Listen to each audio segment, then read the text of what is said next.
എൻ്റെ ജീവിതത്തിൽ എനിക്ക് ഏറ്റവും സുഖകരമായ കാര്യം എന്താണെന്ന് വെച്ചാൽ ഇനി ഞാൻ വൈകി എഴുന്നേക്കുള്ളൂ.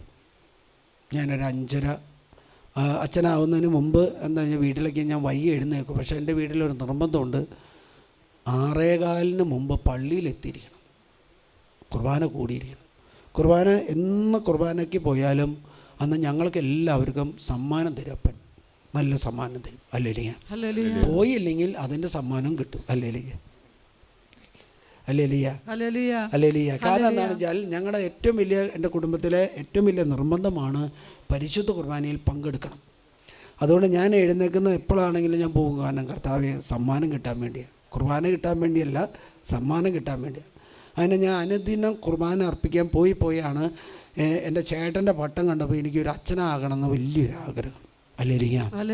അങ്ങനെ ഞാൻ, പക്ഷേ എനിക്ക് ഉറക്കം എൻ്റെ ശരീരത്തിൽ നിന്ന് എനിക്ക് പോകുന്നത് ഇഷ്ടമല്ല. കാരണം എന്താ, നമ്മളെല്ലാം ഒരു ഉറങ്ങണമെന്നുള്ളൊരു വലിയ ആഗ്രഹം നമ്മുടെ മനസ്സിൽ, ശരീരത്തിന് സുഖം കൊടുക്കണം എന്നുള്ള ആഗ്രഹം എല്ലാവർക്കും ഉണ്ട്. അത് ജന്മവാസനയാണ്, ജനിച്ചപ്പോൾ ഉള്ളൊരു സ്വഭാവമാണ്.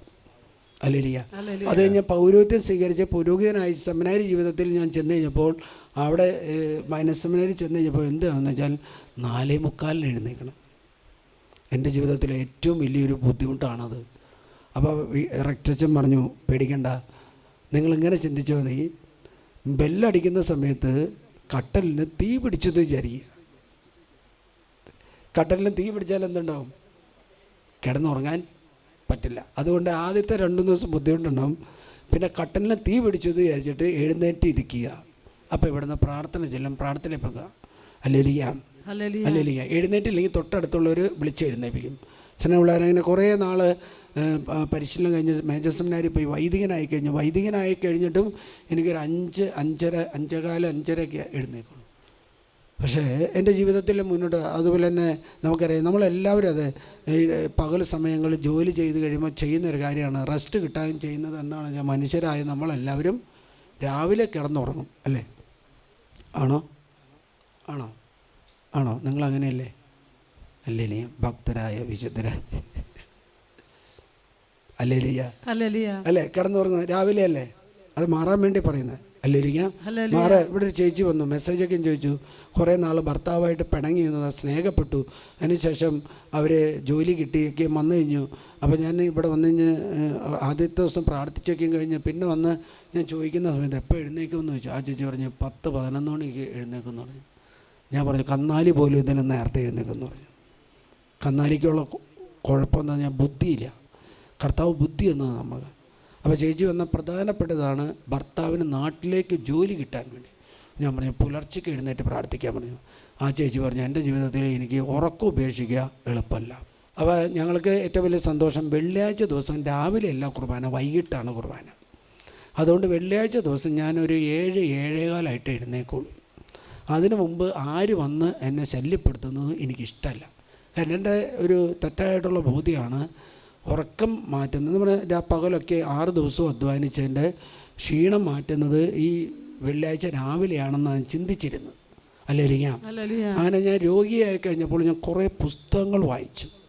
ആ പുസ്തകങ്ങൾ വായിച്ചപ്പോഴാണ് ഒരു പുസ്തകം വായിച്ചത്, അതിൽ 49 വിശുദ്ധർ പുലർച്ചയ്ക്ക് എഴുന്നേറ്റ് പ്രാർത്ഥിക്കുന്നവരാണ്.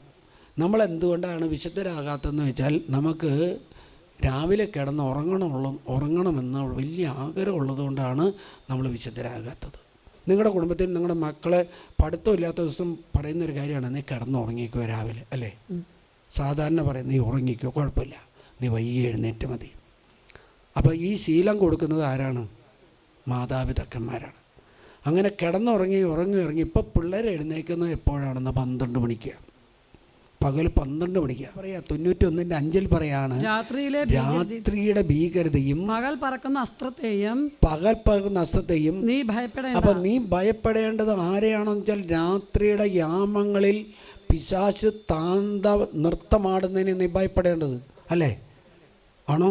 പ്രകാരം പറയാണ് രാത്രിയുടെ ഭീകരതയും. അപ്പം ഭീകര പ്രവർത്തനങ്ങൾ നടക്കുന്നത് എപ്പോഴാണെന്ന് വെച്ചാൽ രാത്രിയാണ്. കള്ളന്മാരെക്കുറിച്ചല്ല ഇത് പറയുന്നത്, കള്ളന്മാരുണ്ട്, പക്ഷേ അതിലും പറയാം സാത്താൻ ടാർജറ്റിട്ട് കുടുംബങ്ങളെ നശിപ്പിക്കുന്നത് എപ്പോഴാണെന്ന് വെച്ചാൽ രാത്രിയുടെ യാമങ്ങളിലാണ്.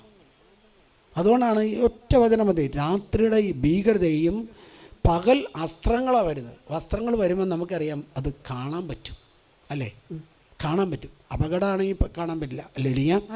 പക്ഷേ രാത്രി നമുക്കറിയാം, കഴിഞ്ഞ നാളുകളെല്ലാം വലിയ വലിയ അപകടങ്ങൾ നടന്നത് ഈ ബസ്, ബാംഗ്ലൂർ, എറണാകുളം ഉള്ള ബസ്സുകളൊക്കെ ആക്സിഡൻറ്റ് പറ്റിയതും 10-30 ആൾ മരിച്ച സംഭവങ്ങളൊക്കെയും നമ്മുടെ മുമ്പിലുണ്ട്, അല്ലേ? ട്രാങ്കൽ ലോറി അടിച്ചത്.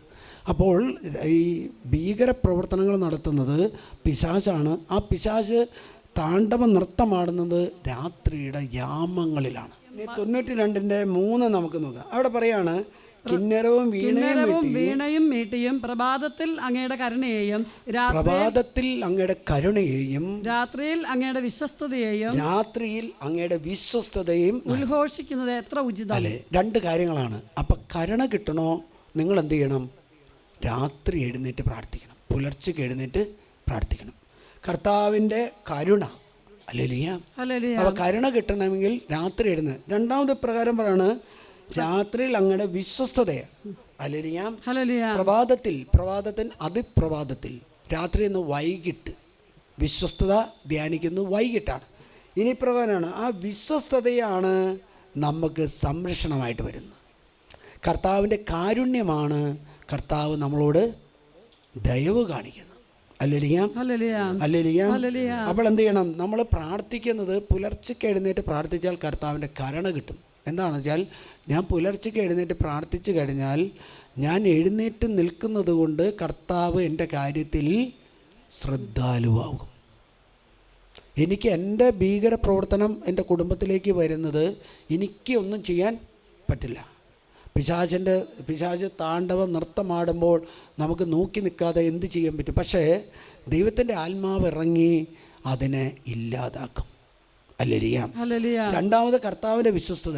അതെന്താ? വൈകിട്ട് സമയങ്ങളിൽ ഉള്ള പ്രാർത്ഥനയെക്കുറിച്ചാണ്. ആ പ്രാർത്ഥന നടത്തുന്നുണ്ടെന്നുണ്ടെന്ന് വെച്ചാൽ, അതുകൊണ്ട് പറയാം, രാത്രിയിൽ അങ്ങയുടെ വിശ്വസ്തതയെ ഞാൻ ഉദ്ഘോഷിക്കുന്നത് എത്രയോ ഉചിതമാണ്.